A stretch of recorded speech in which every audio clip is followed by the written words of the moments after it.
છે સમૂહમાં ઉપરથી નીચે તરફ જઈ તો પરમાણ્વીય ત્રિજ્યા રેડી પરમાણ્વીય પદ પરથી પરમાણ્વીય ત્રિજ્યા નક્કી થાય. ત્યાર પછી આયનીય ત્રિજ્યા ભણી ગયા ધન આયન અને ઋણ આયન. ધન આયનની ત્રિજ્યા એના જ જનક પરમાણુ કરતા નાની, ઋણ આયનની ત્રિજ્યા એના જ જનક પરમાણુ કરતા મોટી. જેમ કોઈ પણ પરમાણુ પર ધન વીજભાર વધુ એમ એનું કદ વધુ નાનું, એમ એની ત્રિજ્યા વધુ ઓછી. ઋણ આયનના કિસ્સામાં જેમ કોઈ પરમાણુ પર ઋણ વીજભાર વધુ, બરાબર, એને વધુ ઇલેક્ટ્રોન મેળવવા હોય ને એમ એનું પરમાણુય કદ વધારે, એમ એની પરમાણુય ત્રિજ્યા અથવા એની ત્રિજ્યા. ચલો ક્લિયર. હવે જો ત્યાર પછીનો નવો ભૌતિક ગુણધર્મ આયનીકરણ એન્થાલ્પી. એન્થાલ્પી એટલે ઊર્જા અથવા ઉષ્માય કહેવાય. ત્રણ શબ્દ છે, સમાનાર્થી શબ્દો છે. એન્થાલ્પી, ઊર્જા અને ઉષ્મા. આયનીકરણ થવું એટલે પરમાણુમાંથી ઇલેક્ટ્રોનનું દૂર થવું. આયનીકરણ શબ્દ એટલે પરમાણુમાંથી ઇલેક્ટ્રોનને દૂર કરવો. હવે આપણે જાણીએ છીએ કે કોઈ પણ પરમાણુમાંથી તમારે ઇલેક્ટ્રોનને દૂર કરવો એટલે કે ઇલેક્ટ્રોનને મુક્ત કરવો હોય તો ઊર્જાની જરૂર પડે ને. ઊર્જા આપ્યા વગર ઇલેક્ટ્રોન એમાંથી દૂર થાય નહીં, કારણ કે જે ઇલેક્ટ્રોનને દૂર કરો છો એ ઇલેક્ટ્રોન ઓલરેડી કેન્દ્ર સાથે કોઈ ચોક્કસ આકર્ષણ બળથી જોડાયેલો હોય જ. પછી આકર્ષણ બળ પ્રબળ હોય એટલે કે વધુ હોય તો વધુ ઊર્જાની જરૂર પડે. તો આયનિક એન્થાલ્પીના મૂલ્ય કેવા આવશે? ઊંચા આવશે. એ ઇલેક્ટ્રોનનું કેન્દ્ર પ્રત્યેનું આકર્ષણ બળ નબળું હશે અથવા ઓછું હશે તો ઇલેક્ટ્રોનને દૂર કરવો કેવો છે? સરળ છે. તો એની આયનિક એન્થાલ્પીના મૂલ્ય કેવા આવશે? સાપેક્ષે નીચે આવશે. ચલો ક્લિયર. હવે એની સંજ્ઞામાં જો મેં ડેલ્ટા IH આયનીકરણને ઇંગ્લિશમાં આયોનાઇઝેશન કહેવામાં આવે છે અને એનો સ્પેલિંગ I થી સ્ટાર્ટ થાય એટલે I એનો લખ્યો છે. એન્થાલ્પીને H વડે દર્શાવી છે. ડેલ્ટા એટલા માટે લખ્યો છે કે તફાવત અથવા ફેરફાર સૂચવે છે. ખરેખર આ તો એન્થાલ્પીનો ફેરફાર થઈ ગયો. યાદ રાખજો, કોઈ પણ એક પ્રક્રિયક કે એક નિપજ હોય તો એની વ્યક્તિગત રીતે એન્થાલ્પી માપી શકાય નહીં. કોઈ એક અણુની અથવા એક પ્રક્રિયક અથવા એક નિપજ લ્યો એની એન્થાલ્પી માપી શકાય. આનો મતલબ એમ થયો કે એન્થાલ્પીનું નિરપેક્ષ મૂલ્ય માપી શકાતું નથી. પણ પ્રક્રિયાના સંદર્ભે કે પ્રક્રિયા માટે તમે ચર્ચા કરો તો એમાં પ્રક્રિયામાં પ્રક્રિયકો અને નિપજો બેય સંકળાયેલા છે અને તમે આ પ્રક્રિયકો અને નિપજોની સાપેક્ષે એન્થાલ્પી માપી શકો છો, જેને એનો એન્થાલ્પી ફેરફાર કહેવામાં આવે છે. માટે આપણે કોઈ પ્રક્રિયા માટેનો જ આખો એન્થાલ્પી ફેરફાર માપતા હોઈએ છીએ એટલે એને આગળ ડેલ્ટા મૂકીએ છીએ. સંજ્ઞામાં આગળ ડેલ્ટા શા માટે મૂકવામાં આવે છે ખબર પડી ગઈ? કારણ કે એન્થાલ્પીનું નિરપેક્ષ મૂલ્ય માપી શકાતું નથી, સાપેક્ષ જ આપણે માપીએ છીએ. એ સમગ્ર પ્રક્રિયાને લાગુ પડે છે. એટલે કોઈ પણ સમગ્ર પ્રક્રિયાની તમારે એન્થાલ્પી માપી હોય એટલે ખરેખર એનો એન્થાલ્પી ફેરફાર જ મળે. કેવી રીતના મળે? તો કે આવી રીતના મળે. કેવી રીતના મળે? આવી રીતના. નિપજોની કુલ એન્થાલ્પી, નિપજોની કુલ એન્થાલ્પી એટલે HP આ પ્રોડક્ટ એટલે નિપજ, પ્રોડક્ટ એટલે એની એન્થાલ્પી, આ નિપજની એન્થાલ્પી માઈનસ પ્રક્રિયકોની કુલ એન્થાલ્પી. એ વાતચીત કરી જોવા અહીં એકાદા ઝપટ મારી ગયા બાય કોષને ઇલેક્ટ્રોન બહાર કાઢે. પ્રક્રિયકને ઇંગ્લિશમાં રિએક્ટન્ટ કહેવાય. રિએક્ટન્ટ એટલે પ્રક્રિયક, એને HR વડે દર્શાવવામાં આવે. આ થઈ ગયો એન્થાલ્પી ફેરફાર. અને શું કહેવાય? કોઈ પણ પ્રક્રિયાનો એન્થાલ્પી ફેરફાર જેને આપણે ડેલ્ટા H વડે દર્શાવીએ. જો આ માઈનસ એટલે તફાવત આવી ગયો અથવા ફેરફાર સૂચવે છે. એટલે કે પ્રક્રિયામાં સંકળાયેલ નિપજોની કુલ એન્થાલ્પી માઈનસ પ્રક્રિયકોની કુલ એન્થાલ્પી બરાબર શું થાય? એન્થાલ્પી ફેરફાર. કોનો? પ્રક્રિયા. આ એન્થાલ્પી ફેરફાર કેનો મળે? પ્રક્રિયા. ચલો આટલું સમજાઈ ગયું સંજ્ઞાની. હવે આગળ વધીએ કે પરમાણુમાંથી ઇલેક્ટ્રોનને દૂર કરવા આપવી પડતી ઊર્જાને તેની આયનીકરણ એન્થાલ્પી કહે છે. આયની વ્યાખ્યા થઈ ગઈ સિમ્પલ ભાષામાં પ્રાથમિક. હવે બીજી વસ્તુ વધુ સારી રીતે લખવી હોય તો આ રીતના બોલશું કે વાયુરૂપ તટસ્થ પરમાણુમાંથી ઇલેક્ટ્રોનને દૂર કરવા આપવી પડતી ઊર્જા. શું કીધું મેં વ્યાખ્યામાં? વાયુરૂપ તટસ્થ પરમાણુમાંથી ઇલેક્ટ્રોનને અને E માઈનસ એટલે ઇલેક્ટ્રોનને દૂર કરવા આપવી પડતી ઊર્જા એ આપવી પડતી ઊર્જાને શું કહેવાય? આયનીકરણ એન્થાલ્પી. હવે શા માટે અહીંયા આપણે આપેલો પરમાણુ વાયુરૂપ અવસ્થામાં વિચાર્યો? તમે જાણો છો ઘન અવસ્થામાં અણુ વચ્ચેનું આકર્ષણ કેવું હોય છે? વધારે હોય છે. પરિણામે એમાંથી ઇલેક્ટ્રોનને દૂર કરવો સરળ નથી, કારણ કે દ્રવ્યની અવસ્થાઓ કેટલી છે? 3. ઘન, પ્રવાહી ને વાયુ. એ 3 અવસ્થાઓ છે. ઘન અવસ્થામાં એના ઘટક કણો છે એકબીજાની ખૂબ જ નજીક ગોઠવાયેલા હોય છે. શા માટે? એમાં અંતરાગી આકર્ષણ બળ પ્રબળ હોય છે, સૌથી વધુ માત્રામાં લાગે છે. પ્રવાહી અવસ્થામાં અણુઓ વચ્ચે જગ્યા થોડી જોવા મળે છે ઘનની સાપેક્ષે. વાયુની સાપેક્ષે તમે જુઓ તો જગ્યા કેવી? ઓછી. રેડી? એટલે ઘન અને પ્રવાહી અવસ્થામાં આકર્ષણ બળ પ્રબળ છે, પરિણામે એમાંથી ઇલેક્ટ્રોનને મુક્ત કરી શકાય નહીં, મુશ્કેલ છે. એટલે આપણે કોઈ પણ સમયે કોઈ પણ પરમાણુમાંથી કે અણુમાંથી તમારે જ્યારે ઇલેક્ટ્રોનને દૂર કરવાનો થાય ત્યારે પહેલા એને વાયુ અવસ્થામાં જ ફેરવવો પડે. હોય તો કઈ પ્રશ્ન નથી. જો ઘન કે પ્રવાહી અવસ્થામાં હોય તો પહેલા આપણે એને વાયુ અવસ્થામાં ફેરવવા પડે. વાયુ અવસ્થામાં જાય પછી જ એમાંથી ઇલેક્ટ્રોનને દૂર કરવો કેવો છે? સરળ છે. ત્યારે અમુક માત્રામાં ઊર્જા તો જોઈ છે હો. વાયુરૂપ અવસ્થામાં લઈ જાય છે પછી એમાંથી ઇલેક્ટ્રોનને દૂર કરવો છે તોય ઊર્જા જોઈ છે. તો ઘન અને પ્રવાહીમાં તમે વિચારી શકો કે સાપેક્ષે કેટલી બધી ઊર્જા વધુ જોતી હોય. જે પ્રક્રિયા આખી કેવી કહેવાય? વધુ ખર્ચાળ કહેવાય આર્થિક રીતે. અને ઓલી રીતે તમે વિચારો તો પોસાય એ જે પેદાશ પણ બહુ વધારે કોસ્ટલી થઈ જાય. અમુક કિસ્સામાં ફરજિયાત કરવું પડે તો અલગ વસ્તુ છે. એ કિસ્સામાં એવું આવે. માટે આપણે મોટા ભાગે પહેલા વાયુરૂપ અવસ્થામાં લઈ જશું. પરમાણુ હોય તો ભલે, અણુ હોય તો ભલે, પ્રક્રિયક હોય તો ભલે, કોઈ નિપજ હોય તો ભલે, અને આયન હોય તો ભલે. કારણ કે આયન માંથી વળી પાછો બીજો ઇલેક્ટ્રોન દૂર કરવો હોય ને આપણે તોય વિચારી શકે. ચલો આ વસ્તુ ક્લિયર. વાયુરૂપ અવસ્થા શા માટે લીધી છે ખબર પડી ગઈ? ચલો રાખો અહીંયા હું એક વાયુરૂપ તટસ્થ પરમાણુ વિચારું છું. ધારી લો કે X છે. આ એક કોઈ તત્વ હશે એની સંજ્ઞા છે. વાયુરૂપ છે જો ગેસ જી. આમાંથી મારે એક પ્રથમ ઇલેક્ટ્રોન દૂર કરવો છે.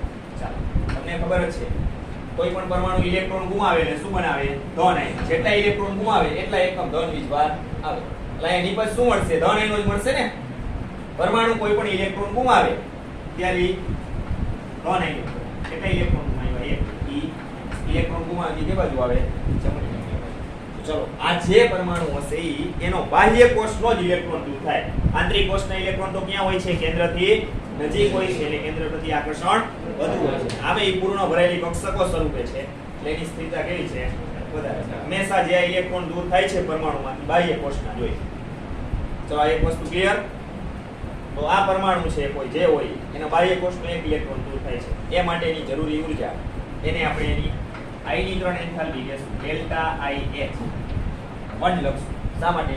આ પરમાણુમાંથી પ્રથમ ઇલેક્ટ્રોન દૂર થયો. જો પ્રથમ ઇલેક્ટ્રોન દૂર થાય એને એની પ્રથમ આયનીકરણ એન્થાલ્પી કહેવાય. પહેલો ઇલેક્ટ્રોન દૂર કરવા માટેની જે જરૂરી ઊર્જા હોય એને એની પ્રથમ આયનીકરણ એન્થાલ્પી એટલે ડેલ્ટા IH. ચાલો આ ઊર્જા કંઈક હશે, ચોક્કસ મૂલ્ય ધરાવતી હશે. બરાબર. બીજી વસ્તુ અહીંયા એન્થાલ્પીનો એકમ કિલો જૂલ પ્રતિ મોલ એકમમાં માપવામાં આવે છે. આયનીકરણ એન્થાલ્પી કે એકમમાં માપવામાં આવે છે?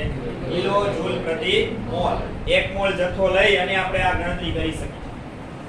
એનો એકમ કયો કીધો? કિલો જૂલ પ્રતિ. બીજી સૌથી અગત્યની બાબત, આયનીકરણ એન્થાલ્પીના મૂલ્યો મોટા ભાગે અથવા હંમેશા બે ધનાધન એટલે ધન જ હોય છે. આયનીકરણ એન્થાલ્પીના મૂલ્ય છે એ કોઈ પણ તત્વો માટે કે પરમાણુ માટે કે આયન માટે વિચારો એટલે હંમેશા એના મૂલ્ય કેવા મળે? ધન. કારણ કે કોઈ પણ પરમાણુમાંથી તમારે ઇલેક્ટ્રોન દૂર કરવો હોય તો ઊર્જા કંઈક ને કંઈક આપવી પડે. ઈ ઊર્જાનું શું થાય છે? શોષણ થાય છે. શું થાય છે? ઈ ઊર્જા શોષાય છે તો એનું શોષણ થાય છે. માટે આયનીકરણ એન્થાલ્પીના મૂલ્ય છે પ્લસ જ આવશે, ધન જ આવશે. ચલો આટલું ક્લિયર. એટલે આ પ્રથમ આયનીકરણ એન્થાલ્પી આવી. ખરેખર આ પહેલો ઇલેક્ટ્રોન દૂર થયો કયો? ખરેખર છેલ્લો. પરમાણુમાં રહેલો છેલ્લો ઇલેક્ટ્રોન દૂર થયો, પણ આપણે કયો ગણ્યો એને? પ્રથમ. એના માટેની ઊર્જા. રેડી? હવે મારે આ જ પરમાણુમાંથી બીજો ઇલેક્ટ્રોન દૂર કરવો છે. તો મારે હવે કઈ સ્થિતિ વિચારવાની? આ નિપજ લેવાની. બરાબર? આમાંથી એક ઇલેક્ટ્રોન દૂર થઈ ગયું ને, હવે આમાંથી બીજો ઇલેક્ટ્રોન દૂર થાય. તો ચાલો X પ્લસ આયન આપણે લીધું. હવે આમાંથી બીજો ઇલેક્ટ્રોન દૂર થશે. વળી એક એકમ ધન વીજભાર વધે. એક ઇલેક્ટ્રોન તો એને ગુમાવ્યો, એનું રૂપાંતર આમાં થયું હવે એ લીધો, વળી એમાંથી એક ઇલેક્ટ્રોન ગુમાવે છે એટલે એનું રૂપાંતર શેમાં થાય? x ion નું x 2 ion માં બીજો ઇલેક્ટ્રોન ગુમાવ્યો એટલે E-. આ બીજો ઇલેક્ટ્રોન દૂર કરવા માટેની જરૂરી ઊર્જા જેને આપણે એની કહેશું દ્વિતીય આયનીકરણ એન્થાલ્પી, એટલે બે લખશું નીચે કૌંસની નીચે. આયનીકરણ એન્થાલ્પી છે પ્રથમ, આ બે એટલે બીજી આયનીકરણ એન્થાલ્પી અથવા દ્વિતીય આયનીકરણ એન્થાલ્પી કહેવાય. ચલો આઈ કોઈ ચોક્કસ મૂલ્ય ધરાવતું હશે, એનો એકમ કયો આવશે? કિલો જૂલ પ્રતિ મોલ. આ ખરેખર બીજો ઇલેક્ટ્રોન દૂર થયો એ ખબર પડે ને. જો ઓલો સૌથી છેલ્લો ઈ પહેલો, એને દૂર કરવો સરળ, પછી એની આગળનો ઈ બીજો, એ બીજો ઇલેક્ટ્રોન. હજી એક ઇલેક્ટ્રોન દૂર કરવો છે ધારી લો. જો ઈ તો જેટલા દૂર કરવા એટલા ન થયો, બાહ્ય કોષમાં જેટલા ઇલેક્ટ્રોન હોય ને એટલા જ દૂર થાય. ઈ તમે જાણો છો, ધાતુ પરમાણુ હોય તો કા એક હોય કા બે હોય કા મોટે ભાગે ઇલેક્ટ્રોન ગુમાવવાની વાત આવે એ લાગુ કોને પડે? મોટા ભાગે ધાતુ પરમાણુને જ લાગુ પડે છે. એટલે કે આયનીકરણ એન્થાલ્પીનો અભ્યાસ મોટા ભાગે ધાતુ તત્વોને લાગુ પડે છે. પણ અધાતુ પરમાણુના કિસ્સામાં તમે વિચારી શકો, ના પડાય નહીં, પણ એના આયનીકરણ એન્થાલ્પીના મૂલ્યો કેવા આવે? વધુ ઊંચા આવે. શા માટે? કારણ કે ઇલેક્ટ્રોન મેળવવાની વૃત્તિ ધરાવે છે અને આપણે એમાંથી ઇલેક્ટ્રોન ગુમાવવા જઈએ તો વધુ ઊર્જાની જરૂર પડે. આ બધી વસ્તુ કોના જેવી છે? જે તત્વનો વિચાર કરો છો એની આગળ પાછળનો નિષ્ક્રિય વાયુ જોવાનો, બરાબર? એના જેવું વલણ છે, જેમ ઝડપથી પ્રાપ્ત થાય એવું ઈ વલણ ધરાવતા હોય. પણ પછી તમે પાછળનાનો વિચાર કરવા જાઓ, નજીકનું સરળ પડે છે એના કરતા, તો વધુ ઊર્જાની જરૂર પડે. એટલે એ પ્રક્રિયા કેવી હોય છે? મુશ્કેલ હોય છે અથવા અઘરી હોય છે. થાય ખરું, વધુ ઊર્જાની જરૂર પડે. ચલો આ વસ્તુ ક્લિયર. હવે આમાંથી મારે ત્રીજો ઇલેક્ટ્રોન દૂર કરવો હોય તો x 2 આયન. ચાલો એમાંથી ત્રીજો ઇલેક્ટ્રોન દૂર થાય એટલે એક એકમ ઘન વીજભાર વધે. x 2 આયન નું રૂપાંતર શેમાં થાય? x 3 આયન માં, બરાબર? તો આ ત્રીજો ઇલેક્ટ્રોન દૂર કરવા માટેની જરૂરી ઊર્જા છે એને એની તૃતીય આયનીકરણ એન્થાલ્પી કહેવામાં આવે છે, જેને સંજ્ઞામાં ડેલ્ટા H 3 વડે દર્શાવશું. એનું મૂલ્ય કંઈક કિલો જૂલ પ્રતિ મોલ હશે, એટલે ખાલી જગ્યા. આ બધી વસ્તુ ચોક્કસ સાધનોની મદદથી માપી શકાય. જ્યારે પરમાણુ ઇલેક્ટ્રોન ગુમાવે, પરમાણુની નદી આખું જોઈ શકતા નથી, જેમાં ઇલેક્ટ્રોન જ્યારે દૂર થાય અને જે ઊર્જાની જરૂર પડે એમને ખબર પડે. ચોક્કસ સાધનોની મદદથી આ ઊર્જા માપવામાં આવે. આટલું ક્લિયર? હવે વિચારો, આ ત્રણે ત્રણ આયનીકરણ એન્થાલ્પી મળી ગઈ, પ્રથમ, દ્વિતીય અને તૃતીય. એમાંથી કઈ આયનીકરણ એન્થાલ્પીનું મૂલ્ય વધારે હોય? કેનું સાપેક્ષે ઓછું હોય? તૃતીયનું સૌથી વધારે. કારણ કે આ પહેલો ઇલેક્ટ્રોન દૂર થયો ને ખરેખર છેલ્લો, ઈ તો કેન્દ્રથી ક્યાં તો સૌથી વધુ અંતર. કેન્દ્રથી અંતર વધ્યું, આકર્ષણ ઘટ્યું, ઊર્જાઈ ઘટી. પછી બીજો એની આગળનો તમે વિચારો, કેન્દ્રથી તો ક્યાંય હશે, થોડોક નજીક આવ્યો ને છેલ્લાની સાપેક્ષે, તો એને કેન્દ્ર પ્રતિ આકર્ષણ વધ્યું, તો એને દૂર કરવાની ઊર્જાઈ વધી. પછી ત્રીજો ઈ છેલ્લો, ઈ પહેલો, પછી એની આગળનો બીજો અને એની આગળનો ત્રીજો તો ક્યાં આવશે? કેન્દ્રથી વધુ નજીક આવશે, આકર્ષણ વધ્યું, ઊર્જાઈ વધી. સમજાય છે? તૃતીય આયનીકરણ એન્થાલ્પીનું મૂલ્ય સૌથી કેવું હશે? વધારે. માટે આયનીકરણ એન્થાલ્પીનો ક્રમ લખવો હોય તો આપણે આ પ્રમાણે લખશું: ડેલ્ટા IH3 આનું મૂલ્ય સૌથી વધારે is greater than delta IH2. એક જ પરમાણુના કિસ્સાની વાત થાય છે. આ એક જ પરમાણુ આ રૂપ લીધો છે X, એની ત્રણે ત્રણ આયનીકરણ એન્થાલ્પીની સરખામણી કરી છે. ઘણા શું કરે? કોઈ પરમાણુ એક બીજો લે, એની પ્રથમ આયનીકરણ એન્થાલ્પી લે, પછી બીજો પરમાણુ લે, એની દ્વિતીય આયનીકરણ એન્થાલ્પીની સરખામણી કરે. તો એ તત્વો બદલી જાય તો એના સ્વભાવ બદલી જાય, તો એના આયનીકરણ એન્થાલ્પીના મૂલ્ય બદલી જાય. અને એમ કરો તો તમે બદલી જાવ. એટલે ધ્યાન રાખજો. Delta IH. ચાલો ક્લિયર? આપણે તો મોટા ભાગે એક આયનીકરણ એન્થાલ્પી જ વિચારવાના છે. કોઈ આયા તો સમજવા માટે આપણે લીધું. ચાલો આટલું ક્લિયર? તો સાપેક્ષે ત્રણેય આયનીકરણ એન્થાલ્પીમાં તમને એનો ક્રમ ખબર પડી ગઈ. કઈ આયનીકરણ એન્થાલ્પીનું મૂલ્ય સાપેક્ષે વધારે આવશે કે એનું ઓછું આવશે. જો આપણે કહેતા હોય કે એલ્યુમિનિયમ છે એ 3 ઇલેક્ટ્રોન ગુમાવે, પણ એ ક્રમશઃ ગુમાવે, આવી સીધા જ ત્રણે ઇલેક્ટ્રોન દૂર થાય નહીં. યાદ રાખજો, એ તો આપણે પ્રક્રિયા સમજતા હોય ત્યારે ઝડપથી કહી દેતા કે એલ્યુમિનિયમનું રૂપાંતર Al+3 માં થયું. સીધું આમ રૂપાંતર થાય અને સીધા 3 ઇલેક્ટ્રોન ન ગુમાવે એના માટે તમારે આવી રીતના ક્રમશઃ 3 તબક્કાઓ વિચારવા પડે. ત્રણે ત્રણ આયનીકરણ એન્થાલ્પીના મૂલ્યોનો અભ્યાસ કરવો પડે, ત્યારે એ વસ્તુ શક્ય છે. આનો મતલબ એમ થયો કે કોઈ પણ રાસાયણિક પ્રક્રિયાનો આપણે અભ્યાસ કરીએ છીએ, બરાબર. એટલે આપણે માત્ર એમાં થાય કે આ રાસાયણિક પ્રક્રિયા એક જ સ્ટેપમાં થતી હશે. દાખલા તરીકે તમે હેબર વિધિથી એમોનિયાના ઉત્પાદનની પ્રક્રિયા સંતુલનમાં ભણી ગયા. 1 મોલ ડાયનાઇટ્રોજન અને 3 મોલ ડાયહાઇડ્રોજનની ચોક્કસ પ્રક્રિયા પરિસ્થિતિમાં પ્રક્રિયા થાય અને તાપમાન દબાણ ઉદ્દીપક લેતા ને એફબી ને 773 કેલ્વિન તાપમાન દબાણ કેટલું લેતા 10 થી 20 છે. જેનામાંથી 2 મોલ એમોનિયા નિપજ આપે છે. આવું કઈ ભણ્યા રેડી. તમને આ પ્રક્રિયા જોવો કેટલા સ્ટેપમાં પૂરી થતી હોય લાગે? એક સ્ટેપ જ છે. આપણે મગજમાં આવું નાખ્યું. ખરેખર આ પ્રક્રિયાની ક્રિયાવિધિ તમે ભણો ને, પ્રક્રિયાની ક્રિયાવિધિ, તો મોટા ભાગની રાસાયણિક પ્રક્રિયાઓ 2 કે તેથી વધુ તબક્કાઓમાં થતી હોય છે. આ તો આપણે એક પ્રક્રિયા સીધી જોઈન્ટ કરી છે, સંતુલિત સમીકરણ લખેલું છે. આવું ન હોય એના માટે તમારે જોવું પડે કે આ ઇલેક્ટ્રોન ગુમાવે છે કે મેળવે છે, આ અણુ છે, પછી એમાં મધ્યસ્થી પરમાણુ વિચારવો પડે, એ મધ્યસ્થી પરમાણુ ઇલેક્ટ્રોન ગુમાવે છે કે મેળવે છે, એના માટે તમારી મધ્યસ્થી પરમાણુના આવી રીતના તબક્કાઓને ધ્યાનમાં લેવા પડે, પછી ખબર પડે. પછી મધ્યસ્થી પરમાણુ છે એ બાહ્ય કોષનું અષ્ટક પૂર્ણ કરવા માટે જરૂરી ઇલેક્ટ્રોનની આપ-લે કરે, અને ઇલેક્ટ્રોનની આપ-લે થાય એટલે ભાગીદારી થાય અને બંધ બને, અને આમાંથી નવી નિપજ એમોનિયા બને. ધારો એટલું સરળ. આપણે કીધી આપે ભેગા થયા અને આ જોડાઈ ગઈ નિપજ. જો આમ નિપજ મળી જતી તો બધા આ જ કામ કરે. તો બધા લોકો શું છે, એક પદાર્થમાંથી બીજો પદાર્થ બનાવવા લાગે, સરળ બની જતો હોય શક્ય. એમાં જો ઘણા તબક્કાઓનો વિચાર કરવો પડે. એ તમારે 12મા ધોરણમાંથી સ્ટાર્ટ થશે, 3જા સેમથી. રાસાયણિક પ્રક્રિયા છે એની ક્રિયાવિધિના તબક્કાઓ 3જા સેમમાં આવશે, વળી 4થા સેમમાં નહીં આવે. ત્યારે તમને ખબર પડશે. એની મિકેનિઝમ કહેવાય. મિકેનિઝમ ભણશો તમને ખબર પડશે. એ ક્યાં ઉપયોગી હોય? ઉદ્યોગોમાં. રાસાયણિક ઉદ્યોગોમાં કોઈ પણ પદાર્થ બનાવવામાં આવે, બરાબર, અમે પ્રક્રિયકોને ભેગા કરીને આ નિપજ બનાવવામાં આવે ને ત્યારે એમાં તબક્કાઓને ફોલો કરવા પડે. એ પ્રમાણે જ આગળ પ્રક્રિયા થતી જાય. આપણે કહેતા હોય એમ થાય. એના માટે આ વસ્તુ ખૂબ જ મહત્વની છે. ચલો આટલું ક્લિયર. હવે તમને ખબર છે આયનીકરણ એન્થાલ્પીના નીચા મૂલ્ય કોના હોય? ધાતુ. કારણ કે ધાતુ પરમાણુ હંમેશા બાહ્ય કોષના ઇલેક્ટ્રોન ગુમાવવાની વૃત્તિ કે વલણ ધરાવે છે. તો ચાલો, આવર્ત કોષ્ટકમાં છે 3 જ વસ્તુઓ: ધાતુ, અધાતુની નિષ્ક્રિય વાયુ. આ સિવાય કઈ વિચારવાનું નથી. ચલો, અધાતુ તો કેવા છે? ઇલેક્ટ્રોન મેળવવાની વૃત્તિ ધરાવે છે અને નિષ્ક્રિય વાયુ જેવી રચના પ્રાપ્ત કરવાનો પ્રયત્ન કરે છે અને સ્થિરતા પ્રાપ્ત કરે છે. તો અધાતુ પરમાણુના આયનીકરણ એન્થાલ્પીના મૂલ્ય કેવા હોય? ઊંચા. ધાતુની સાપેક્ષે એના મૂલ્ય કેવા હોય? અને હવે વાત આવી નિષ્ક્રિય વાયુ. નિષ્ક્રિય વાયુમાં તો ઓલરેડી સ્થિરતા છે, એ સ્થાયી છે. શા માટે? એનો બાહ્ય કોષ પૂર્ણ ભરાયેલ, ઓલરેડી સ્થાયી છે. તો એ સ્થાયી સ્વરૂપને અસ્થાયી સ્વરૂપમાં બદલવાની જરૂર નથી.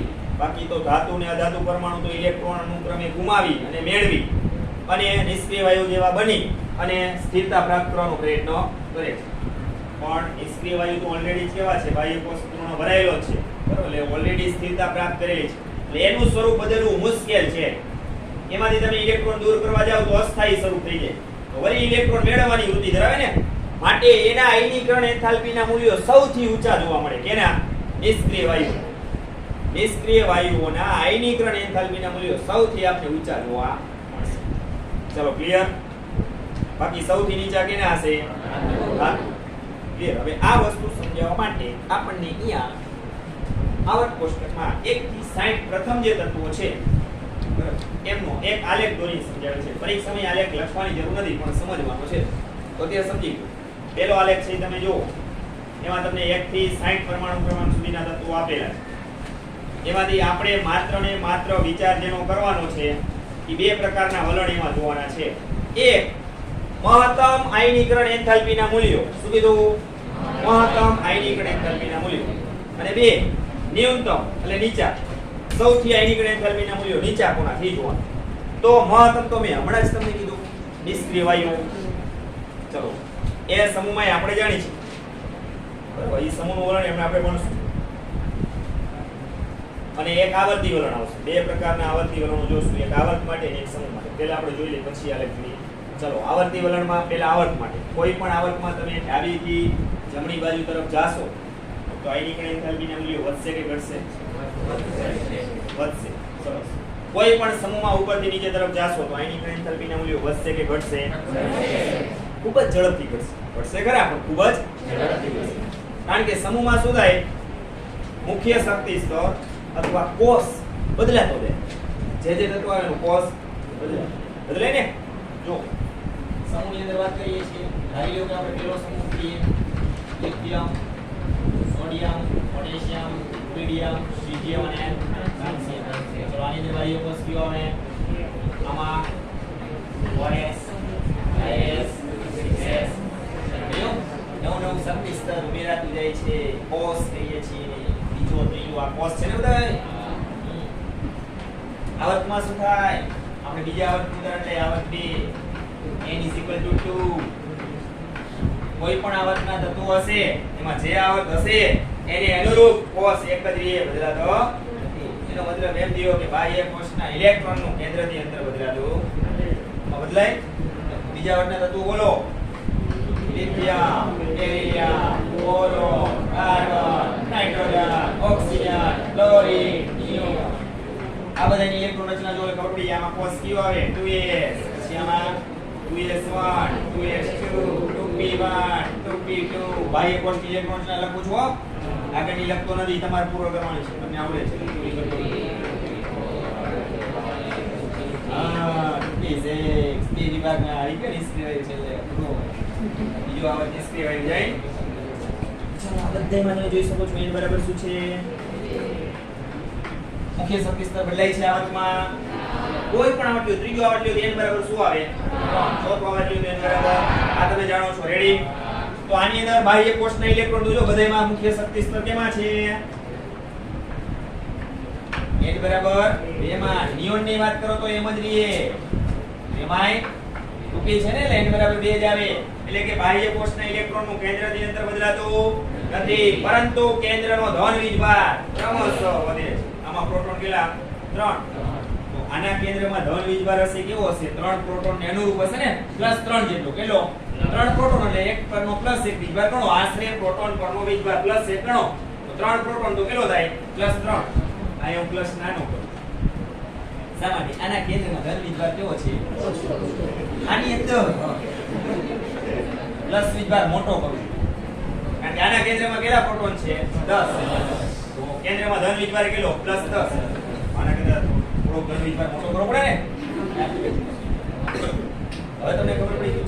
બાહ્ય કોષના ઇલેક્ટ્રોનને કેન્દ્ર પ્રતિ આકર્ષણ વધારે કેમાં હોય? આ પહેલાનો જ છેલ્લાનો જ વિચાર કરો, બાકી તો સમજાય છે. આમાં જો આમાં કેન્દ્રમાં ધન વીજભાર વધ્યો અસરકારક, પરિણામે આના બાહ્ય કોષના ઇલેક્ટ્રોનનું કેન્દ્ર પ્રતિ આકર્ષણ વધ્યું.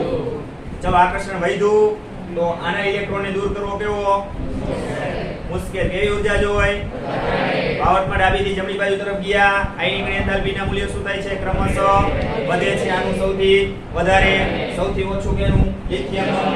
પછી અહીંથી આમ જતા જાવ આયનિક એન્થાલ્પીના મૂલ્ય વધતા જશે. શા માટે? આ ધન વીજભાર ક્રમશઃ વધતો જશે. બાહ્ય કોષના ઇલેક્ટ્રોનનું કેન્દ્ર પ્રતિનું આકર્ષણ ક્રમશઃ. ચાલો આવર્તી વલણ થયું. આવર્ત માટે સમૂહમાં શું થયું? બાહ્ય કોષ છે ઝડપથી બદલાય છે. પરિણામે શું થશે? આમાં 7 ચકેડા આવે. કેટલા? 7 કોષ આવ્યા ને. આ 1 2 3 4 5 એટલે તમે વિચારી શકો કે આ ફ્રાન્સિયમના ઇલેક્ટ્રોન તો કેન્દ્રથી વધુ દૂર હશે, 7મા કોષમાં હશે. તો એના ઇલેક્ટ્રોનને કેન્દ્ર પ્રતિ આકર્ષણ કેવું હશે? ઓછું. એને દૂર કરવો કેવો? સરળ. એની આયનિક એન્થાલ્પીનું મૂલ્ય સૌથી કેવું? સૌથી વધારે કેનું?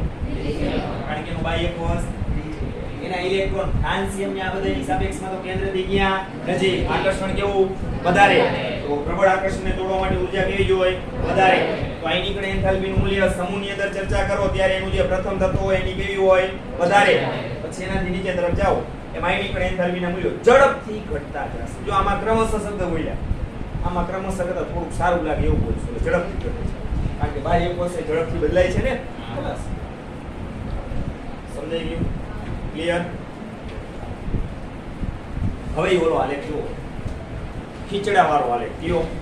160 તત્વો વાળો. એમાં બે જ વલણ જોવાના છે. એમાં તમે જોઈ શકો છો સમૂહ 18 નિષ્ક્રિય વાયુ સમૂહ આપ્યો છે. Helium, neon, argon, krypton, xenon અને રેડન. ચલો એ સમૂહમાં ઉપરથી નીચે તરફ ગયા. આયનિક એન્થાલ્પીના મૂલ્ય શું થાય? સમૂહમાં ક્રમશઃ ઘટતા જાય છે. પણ તમે એમાં હિલિયમનું જોશો ને તો એ ટોચ ઉપર છે. જો મહત્તમ છે. નિષ્ક્રિય વાયુના આયનિક એન્થાલ્પીના મૂલ્યો મહત્તમ છે, પણ એક જ સમૂહ 18 માં તમે જોશો તો હિલિયમનું ટપકું છે ને ઉપર હશે. પછી નિયોનમાં જો થોડું ઘટ્યું હશે છે. પછી આર્ગોન, ક્રિપ્ટોન, ઝેનોન, રેડન છે. એટલે આમ આવ્યું. આમ થયું, આમ થયું, આમ ગયો છેલ્લે ઘટ્યું ને. સમૂહ છે એક સમૂહના તત્વો માટે જોયું, પણ સૌથી મહત્તમ આયનીકરણ એન્થાલ્પીના મૂલ્યો તો કોના છે? નિષ્ક્રિય વાયુના છે. હવે સૌથી નીચા આયનીકરણ એન્થાલ્પીના મૂલ્યો સમૂહ 1 આલ્કલી ધાતુ સમૂહ. આલ્કલી ધાતુ તત્વો છે એવા છે કેવા છે? એવા છે કે ઝડપથી બાહ્ય કોષનો એક ઇલેક્ટ્રોન ગુમાવી અને નિષ્ક્રિય વાયુ જેવા બનવાનું વલણ પ્રાપ્ત કરે છે. તો એની આયનીકરણ એન્થાલ્પીના મૂલ્યો સૌથી કેવા આવે? નીચા, સમૂહ 1. ચાલો એમાં સૌથી નીચે તળિયે જો lithium, sodium, potassium, rubidium, caesium અને ફ્રાન્સિયમ છે. એમાં તમે જોઈ શકો છો લિથિયમ થી ફ્રાન્સિયમ તરફ જાવ છો તેમાં આયનીકરણ એન્થાલ્પીના મૂલ્ય શું થાય છે? ઘટે છે. તો એમાં એની જેમ જ આવશે. લિથિયમ છે એમાં થોડું વધારે મૂલ્ય હશે. પછીના જોજો ડોટ બધા આવ્યા છે ટપકાઈ. બાકીના જે વૈધા ને 1 થી 60 માં એ વચ્ચે આવે એની આપણે ચર્ચા કરતા. એટલે આ આલેખ પરીક્ષામાં લખવા નથી, સમજવા માટે છે. શું સમજાવે છે? સૌથી મહત્તમ આયનીકરણ એન્થાલ્પીના મૂલ્યો કોના છે? સૌથી નીચા કોના છે? આલ્કલી ધાતુ સમૂહ, સમૂહ 1. હવે આપણે બે આવર્તી વલણ એની ચર્ચા અહીંયા કરી. આવર્ત અને સમૂહ ઈ બેને આલેખમાં સેપરેટ આપ્યા છે. હવે એમાં ધ્યાન રાખજો આલેખ એવો છે ને એમાં દોરો મને કઈ દોરો ડેલ્ટા આઈ એ. ચાલો ઓમાં આપણે પરમાણ્વીય ત્રિજ્યાનો અભ્યાસ કરતા એટલે પરમાણ્વીય ત્રિજ્યા લખતા પાઇકોમીટર એકમમાં. અહીંયા આયનીકરણ એન્થાલ્પી કોણસા એકમ? કિલો જૂલ પ્રતિ મોલ. આ બાજુ શું લે છે? પરમાણુ જે વાતો થાય છે જરાય મજા આવતી નથી, મજા લેવી પડશે. જો જે કાઈ કરવાનો રોલ ભજવવાનો મારે, તમારે કઈ રોલ ભજવવાનો? તમારે ખાલી આખું ખુલ્લી રાખવાની છે, મગજ ખુલ્લું રાખવાનું છે, કાન સરસ ખુલ્લા રાખી સાંભળો, ડગવાનું નથી. પણ આપણે આઝાદ દેશના નાગરિક છે, શું કઈ તમે એટલા બધા પછી ડગી જાવ છો ને બધાને ડગાડી, બધાના બાહ્ય કોષના ઇલેક્ટ્રોનને હચમચાવી નાખો. ગુજરાત ઓલરેડી આ ઉનાળાની સિઝન ચાલુ થઈ ગઈ છે જ બહાર. આપણે આટલા છોકરાઓ 45-50 માંડ ક્લાસરૂમ છે. અમુક જગ્યાએ અમે 300 છોકરાઓને એક ક્લાસરૂમમાં ભણતા જોયેલા. પરિસ્થિતિ તો બધાની મુદ્રાઓ એક સમાન, બેસવાની પોઝિશન એક સમાન. ભલે આપણે એક કોકમાં હાથ આમ બે હાથે નક્કી ક્યાં બેઠા આપણે ચલાવી જવા. એ 300 છોકરા પછી શીખવાની તારીખના દરરોજ એના શિક્ષક મિત્રો છે આ રીતના બોર્ડ વર્ક ન કરે. એક વખત એને કોમ્પ્યુટરાઇઝ બોર્ડ છે આખે, એક વખત ડેટા સેવ કરી નાખે. પહેલા વર્ષે ભણાવે સરસ મજાની બધી તૈયારીઓ રાખે, સરસ મજાનું બધું બોર્ડ વર્ક કરે, બધું આવડી એમાં ડેટા બધું સેવ થઈ ગયું. પછી પાવર ઓફ પ્રેઝન્ટેશન જેવું છે બરાબર, એનાથી આખું એક્સપ્લેન કરતા જાય, પોઈન્ટર રાખે ઇલેક્ટ્રોન, એનાથી આમ તમને બધું બતાવે. અને સાઈડમાં પ્રોજેક્ટ કર્યો આખી ટેક્સ્ટ બુક છે એમાં ઓનલાઈન આપી દીધી. આ બે વસ્તુનો ઉપયોગ કરી પણ છતાંય એના છોકરાઓ ડિસિપ્લિન વાળા એટલા છે કે એ ભણવાનું ચાલુ થાય ને 3 કલાક કન્ટિન્યુ જે લેક્ચર ચાલે એ ચાલે. આપણા જેવી સિસ્ટમમાં તમારે 2 દિવસ ફિઝિક્સ જ આવે. હું દાખલા કે ફિઝિક્સ લેતો 3 કલાક સતત ફિઝિક્સ જ ભણાવું, બીજે દિવસે એ સાહેબ ફિઝિક્સ જ ભણાવે. ફિઝિક્સનું આખા અઠવાડિયું 2 દીમાં પૂરું. પછી ના દિવસે કેમેસ્ટ્રીના વાર આવે, 2 દિવસ કેમેસ્ટ્રી ચાલે 3 કલાક કન્ટિન્યુ. વચ્ચે 5-10 મિનિટ બ્રેક આપે 1.5 કલાક પછી કન્ટિન્યુ એટલે બાહ્ય કોષના ઇલેક્ટ્રોનની સ્ટેબિલિટી વધી જાય, સ્થિર થવાની. અહીં શું થાય? ઘડી લેક્ચર બદલાય એટલે પાટલી ચેન્જ થઈ જાય, બસ રૂચિ ચેન્જ થઈ જાય. માંડ હજી આ બધું સરખું ફોર્મેટ આનું નાખીને એ લેક્ચર પૂરો થઈ જાય. વળી ઇલેક્ટ્રોન પ્રાપ્તિ એન્થાલ્પી વળી હું ચાલુ કરું, વળી આગલા દિવસનું અમુક થોડુંક લેવું જ પડે તો પાછું પૂરું થઈ જાય. 3 દિવસ બહાર આવી તો એના છોકરાઓ કંટાળે નહીં. શા માટે? ખબર ભણવાનું ના એ બેઠા પછી કેવું પડે તું ભણવા ઘડી વળી યાદ કરાવું. ઉર્જા સરખી છો, એના બાળકોમાં અને આપણા બાળકોમાં ઉર્જા સરખી. ભાવનગરની જ્ઞાન મંજરી સ્કૂલ છે, અહીંથી અમે આખી ટીમ ગઈ હતી 2 વર્ષ પહેલા ગયા, ખાલી એમ વિઝિટ માટે ગયા. અમે 1 કલાક એના જે બધા લેક્ચર ચાલે ને એની આખી એક પેનલ છે સીસીટીવી કેમેરા, એમાં એનો આખો સ્ટાફ છે. એ માત્ર ને માત્ર ઓનલી ફોર મોનિટરિંગ. શું ખબર છે? કોઈ વિદ્યાર્થી ભેગવું જોઈએ નહીં, જો એ ડગે ને એટલે પહેલી વાર વોર્નિંગ આપે, બીજી વાર આપે, ત્રીજી વાર એલસી દઈ કરે. એક ચોક્કસ સિસ્ટમ અને રિધમથી કામ કરે છે એટલે એનું રિઝલ્ટ રહ્યું નહીં દર વખતે હાઈએસ્ટ હોય. લોકલ ફેકલ્ટી છે એ નીટ લે છે, જે ભણાવે છે એ બધા નીટ લે છે, એ જી લે છે. એ લોકો કોટાવાળાની બોલાવી લીધા, એલન વાળાની, આકાશ ઇન્સ્ટિટ્યૂટ એનાથી મોટાની બોલાવી, કોટા હાવ પડ્યા કોટા એટલે ઘર ભેગા કરી. કારણ કે વાલીઓનો શરૂઆતમાં આ નીટ ને એ બધું આવ્યું ને આગ્રહ એવો હતો કે કોટાના લેવો તમે ચાલો. એ બધા એ લોકો એવું વિચાર્યું કાંઈ વાંધો કોટાની લઈએ, પેલા એલન વાળાને લાવ્યો, 2 વર્ષ એલન વાળાને લાવ્યા, એનું જે રિઝલ્ટ આવતું તેના કરતાં એલન વાળા નીચું આવ્યું, એના કરતાં એક્સપર્ટ ફેકલ્ટી કહેવાય ને. પછી આકાશ વાળાને બોલાવી, એ તો આકાશને લઈ એલન કરતાં એનું રિઝલ્ટ નીચું આવ્યું. એને અમને ચાર્ટ બતાવ્યા આખે આખા, કેમ ક્રિકેટમાં જોયું ને જેટલા ઓવરમાં થોડો એનો ગ્રાફ મળ્યો આપણે ચાર્ટ બતાવી. પછી જે કામ ગુજરાત બોર્ડની એનસીઆરટી ટેક્સ્ટ બુક સમક્ષ જે શિક્ષકો લેતા હોય એ વસ્તુ કરાવે, એમાં ઘણો બધો ફેરફાર થાય છે. છોકરાની માં ગ્રીપ સારી લઈએ ને સમજીએ એ લોકો હવે લઈએ ઓલા બધા ટાળી દે, કારણ કે ઓલા બધા સંખ્યા જેવડી હોય છે. આને તો આ એક એની જે સ્કૂલ છે જ્ઞાન મંદિર, એમાં જે સાયન્સના વિદ્યાર્થીઓ જેટલા આવ્યા એટલા જ એડમિશન છે, એમાંથી એને કરવાનું. તોય ઓલા લોકોને અપાવી દો રિઝલ્ટમાં. નીટનું હોય તો ભલે, જેડબલઈનું હોય તો ભલે, તમે દર વખતે જોઈ લો જ્ઞાન મંદિર સ્કૂલ ભાવનગરની હશે જેમાં આગળ નીટનું રિઝલ્ટ હોય તો ભલે, જેડબલઈનું હોય ભલે, જેડબલઈ એડવાન્સ હોય ભલે, કોઈ પણ રિઝલ્ટ હોય ગુજરાત બોર્ડનું જોઈ લો, એના છોકરા હોય છે. એની સંખ્યા સામે સ્ત્રી રાશિ મૂકવાની. ઓલાને તો લાખોની સંખ્યામાં હોય એલનની, અને કારણ કે એની એક બ્રાન્ચ ન હોય, રાજકોટમાં હોય, અમદાવાદમાં હોય, સુરતમાં હોય, નવસારી, ગમે તે બ્રાન્ચ એની ભેગી થાય એટલા વિદ્યાર્થીઓનું ભેગું પરિણામ બતાવે છે. તમને ક્યાં કીધું કે સુરતના જ વિદ્યાર્થીનું આ રિઝલ્ટ લઈ બતાવો, ફોટા નહીં બતાવો. બધી બ્રાન્ચ ભેગી કરે એની સંખ્યા કેવડી થઈ વધી ગઈ, એમાંથી એટલા રિઝલ્ટમાં આવ્યા. અને એક જ સ્કૂલના એના હોય એ જે સંખ્યા છે 1000માં હોય એની સંખ્યા, એમાંથી આ બતાવે. તો આપણે તો એ જોવાનું હોય ને, એ જોવાનું. ઓલા આગળ વધે તો ઓલા લોકો અહીંયા સુધી પહોંચી શકતા નથી. પણ એની સિસ્ટમ છે બધી. આવીને પેલી અડધી કલાક તો એને પ્રેયરમાં જ બેસવાનું, સમૂહ પ્રેયરમાં. બધા સાયન્સના જેટલા વિદ્યાર્થીઓ 2 કે 3000 જેટલા છે એની સાથે અભ્યાસ કરી બધે આવી જાય. મગજને પેલા સ્થિર કરે. આપણે એટલે હવે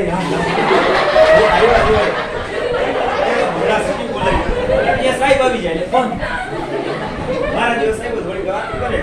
સાહેબ કોઈ કઈ કહેતા ફરી પાછી ને કે આપણે સાહેબમાં લાભ લીધો, પૂરો લાભ લીધો. લાભ કોને લીધો કહેવાય? ભણવામાં લાભ લીધો. પાછી એને આપણે સ્માર્ટનેસ મને તો જાણી કઈ ખબર પડતી એના જેવું. હું કઈ કહું ને મને ખબર બધાય બધા ક્લાસ ખબર. મેં તમને પહેલા લેક્ચરમાં અમુક વસ્તુ ટીપ આવી હતી કીધું. બધીને 10 કે 15 લેક્ચર મારા એટેન્ડ કરશો, આમાંથી જે હશે એવા ઝડપથી ઇલેક્ટ્રોન ગુમાવવાળા કે ઝડપથી ઇલેક્ટ્રોન મેળવવા એ મને ખબર પડી જવાની સૌથી કીધું. પણ એનાલિસિસ કરવું એ મારી ફરજ નથી. હું તમને સૂચના આપીશ. પછી આવડા મોટાને ભરાઈને કરવું કામ પડે. ભરાઈને આને કઈ ઇલેક્ટ્રોન ગુમાવ નથી ગુમાવ તો એ અઘરું પડે ને કાર્ય અઘરું.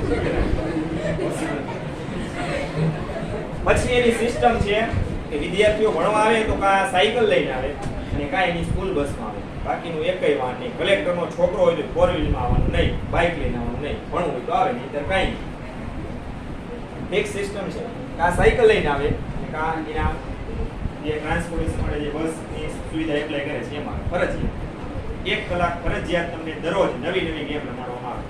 ડે સ્કૂલ છે 8 થી લઈને 5 વાગ્યા સુધી ફરજિયાત. ઘોડેસવારી કરાવે, સ્વિમિંગમાં તરતા શીખડાવે, યોગાસન, ટૂંકમાં બધી ગેમ આવી 1 કલાક ની ફરજિયાત. ડે સ્કૂલમાં જાઓ છો સવારથી સાંજ. જમવાનું શુદ્ધ અને સાત્વિક અહીંયા જ. ઘરેથી કોઈ કઈ ટિફિન નહીં લાવવું, આ બધા નિયમ છે. કારણ કે એ લોકો ખોરાકને એટલું મહત્વ આપે છે. મોટા ભાગને થાકી કેમ જાય ખબર? શરૂઆતનું પેલું લેક્ચર ને આમ બેઠા, છેલ્લામાં જોવાનું ગોતો આપણે ક્યાં વાઇટમાં નીચે રહી ગયા હોય, ગ્રોથ હોર્મોન ઓછો હોય એમાં વાઇટમાં નીચે ગોતો આપણે ક્યાં ગયા.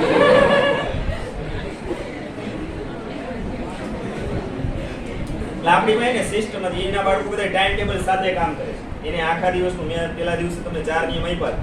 આવી અલગ અલગ સારી સારી સંસ્થાઓમાંથી અમુક વસ્તુ મળી ને એના તમને અનુભવનો નિચોડ આપ્યો. એમના કઈ મગજમાં એવી જીગી નહોતી દીધા કે 4 નિયમ.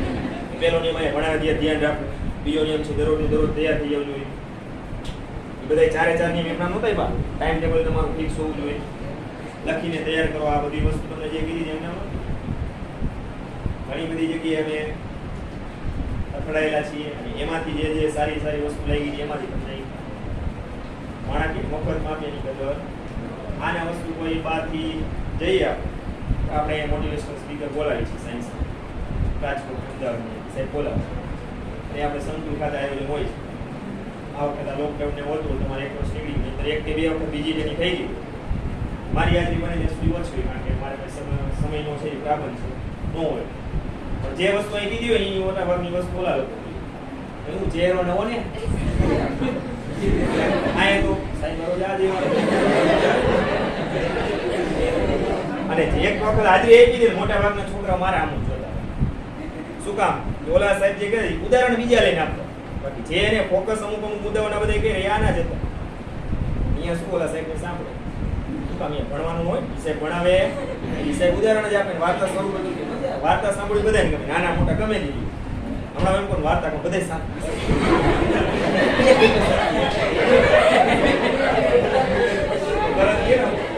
ભણાવવાનું કઈ કે હાલો ચાલો આટલું ક્લિયર હવે જુઓ હું અહીંયા આવર્તનો આલેખ સમજાવું છું આયનીકરણ એન્થાલ્પીના મૂલ્યો છે નીચેથી ઉપર જાવે એમ વધતા રહે પરમાણુ પ્રમાણ ડાબીથી જમણી બાજુ તરફ જાવ તેમ આપણે બીજા આવર્તની વાત કરી છે આ જ ઉદાહરણ લઈએ છીએ ચલો પહેલા લિથિયમ એની આયનીકરણ એન્થાલ્પીનું મૂલ્ય કેવું હશે ઓછું તો એને હું ક્યાં લખું પરમાણુ ક્રમાંક એનો કેવો છે ઓછો ને અહીંયા ક્યાંક હશે ને એનો પરમાણુ ચલો આ લિથિયમ ચાલો એના પછી બેરિયમ પરમાણુ ક્રમાંક વૈધો ચાલો એની આયનીકરણ એન્થાલ્પી વૈધી આની આયનીકરણ એન્થાલ્પી અહીંયા છે